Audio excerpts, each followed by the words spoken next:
Hello and welcome to The Top Story, a podcast with the headlines of the day from our correspondents around the world. I'm Qizhi. Coming up in this edition, Kamala Harris has received the pledge of support from a majority of Democratic delegates as the party's next presidential nominee. The United Nations says a new Israeli evacuation order in Gaza is forcing families into overcrowded, sparse shelter areas. And Paris is aiming to make the 2024 Olympics the greenest ever. We begin in the United States. A majority of Democratic delegates have pledged to support Vice President Kamala Harris as the party's next presidential nominee. It signals that she is likely to secure the nomination next month. Harris has also won the backing of former House Speaker Nancy Pelosi to lead the party against Donald Trump in the November election. 59-year-old Harris made her first public appearance on Monday since President Joe Biden announced he would drop out of the presidential race. Nathan King reports from Washington. They say a week is a long time in politics. Well, this last 24 hours has been probably about a month long for Kamala Harris. Quite amazing scene. She was at the White House while her boss, Joe Biden, who's just stepped aside, recovering from COVID at his Delaware beach home. And in a pre-prepared event, she took time out to pay tribute to her boss. And, of course, someone has stepped down and endorsed her for what was his candidacy 24 hours ago. And I wanted to say a few words about our president. Joe Biden's legacy of accomplishment over the past 3 years is unmatched in modern history. In one term, he has already, yes, you may clap. Since then, it's been a flurry of activity for Kamala Harris. She has been on the phone, we understand, for 10 hours, over 100 phone calls on Sunday into Monday alone. And she really has got a huge amount of endorsements, especially from those who were tipped to be the nominee if Joe Biden steps aside. We're talking about the governors of California, the governors of Michigan, Pennsylvania, Kentucky, elsewhere. She's also got the majority of lawmakers, Democrat lawmakers in the House, in the Senate, and the key endorsement of the former Speaker who played a pivotal role, Nancy Pelosi, in convincing Joe Biden to step aside. Of course, people are important when you're chasing delegates in a convention that is about a month away in Chicago. And if she hasn't wrapped them up by now, I mean, she really has got the majority, it looks like, in her pocket. Someone could still challenge her, but she's also been on the phone for money as well. Around $50 million raised in the first 24 hours since Joe Biden stepped aside. She'll probably have access to the Biden-Harris campaign coffers as well. That a challenger would not have that. Meanwhile, she is going about things with energy. She went to the Wilmington headquarters of what was the Biden-Harris campaign, not now just the Harris campaign. She, of course, will be looking for a vice presidential candidate as well. All the meantime, the Trump campaign are working out how to react. Remember, they were up in the polls. They thought they were going to run against an aging Joe Biden. They're almost like the dog has caught the car after criticizing his age for so long. They're actually calling him to stepping down from the presidency. So they are coming out after her. They've already cut ads. They're already criticizing her, accusing her of a cover-up when it comes to Joe Biden's health. Meanwhile, we haven't heard from the president himself. He says that he will emerge from seclusion after COVID and discuss his decision more widely with the public later in the week. That was Nathan King reporting. Also in America, Israeli Prime Minister Benjamin Netanyahu is visiting Washington, where we meet President Joe Biden later this week. Netanyahu will give a speech at the U.S. Congress on Wednesday. He will also meet Vice President Kamala Harris and former President Donald Trump. Jonathan Regev tells us more from Tel Aviv.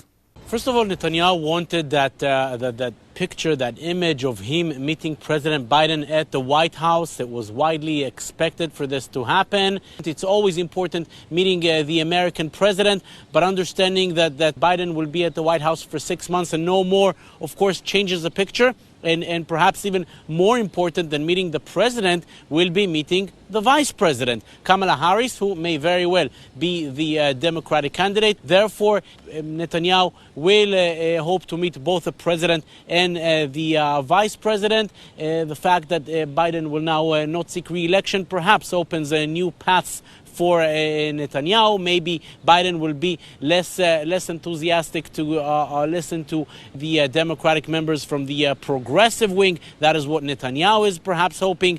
And all this without even mentioning the speech expected in Congress on Thursday, a possible meeting perhaps also with Donald Trump. Many interesting issues there for Netanyahu in his visit to the United States. That was Jonathan Regev on the Israeli Prime Minister's U.S. tour. In the Middle East, the UN Office for the Coordination of Humanitarian Affairs says a new Israeli military evacuation order for parts of Gaza is forcing families into overcrowded, sparse shelter areas.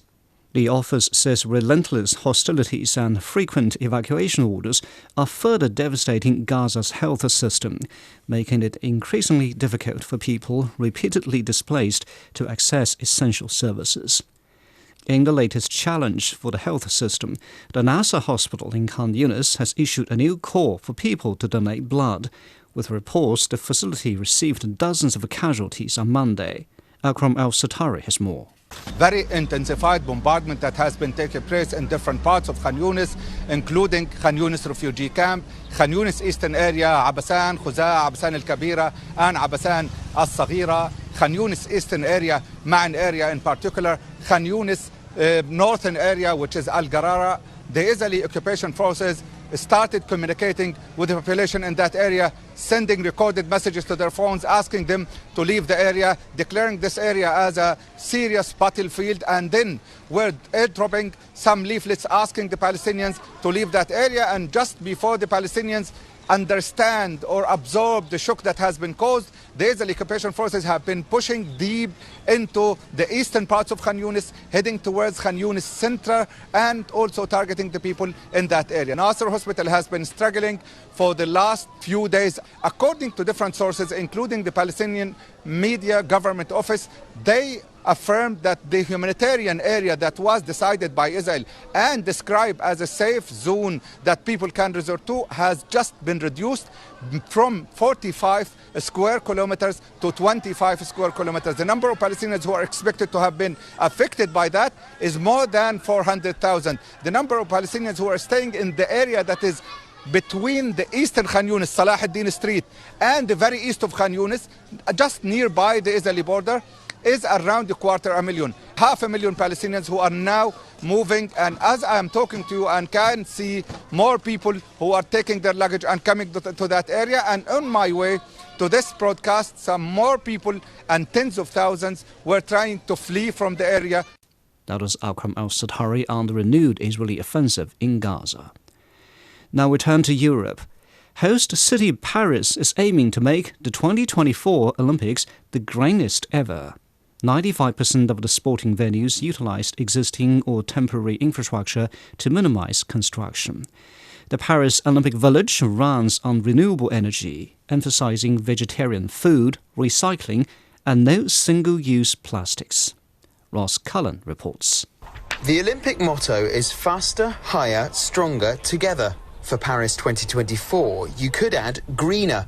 The buildings being used for the Olympics have eco-ambitions at the core.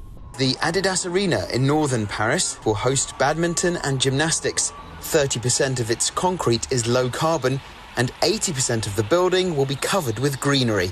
For example, all the seats here are made of recycled materials. There are solar panels on the roof. There's lots of greenery as well for the ecological aspect. And so there you have it. The building was conceived to be eco-responsible. The new aquatic centre is the only permanent arena purpose-built for the Games. The architects were keen to ensure construction was as environmentally friendly as possible. They used wood and recycled materials. Plus, the water here is being heated by capturing the heat output from a nearby data centre. I think for me, what was the most important was to answer to the sustainability, to all the technical points we had to reach, but with beauty and architecture. Paris 2024's ecological ambitions are not limited to this summer. The apartments where elite athletes will stay during the competition will be converted into local housing after the Games. Paris gets hot in the summer, but competitors will have to make do with fans to keep cool. Air conditioning units have not been installed to keep electricity use down. Energy consumption is one of the biggest sources of air pollution in Europe. The organisers have an ambition to limit Olympic emissions to around 1.75 million tonnes of CO2. That's around half that of the previous Summer Games in London, Rio and Tokyo. Two of the main legacy aims for Paris 2024 are building public pools on the River Seine and also converting the areas around Olympic venues into new neighbourhoods. Ensuring the Games are remembered for their sustainability achievements is another ambition, and one that the organisers consider just as important. That was Ross Cullen reporting from Paris. Finally, in China, members of the US-China Business Council are expecting the just concluded 20th CPC Central Committee meeting to stimulate a new round of economic reform and attract more sustainable foreign investment to China. They made the remarks while meeting Chinese Foreign Minister Wang Yi in Beijing. These top U.S. business leaders told Wang they are confident in the Chinese market and looking forward to acting as a stabilizing force for developing U.S.-China relations. Dong Xue has more details. Chinese Foreign Minister Wang Yi hosted a group of U.S. executives in Beijing on Monday. They are on a week-long visit to China, gaining insights firsthand following the conclusion of the third plenum. The companies, including Goldman Sachs, Boeing, Micron, and Qualcomm, all of whom have a substantial business presence in China. During the meeting, Wang Yi reiterated China's firm stance on comprehensively deepening reforms and promoting Chinese-style modernization. He highlighted China's resolve to maintain focus in pursuing high-quality development and share opportunities with the world to better empower the global economy.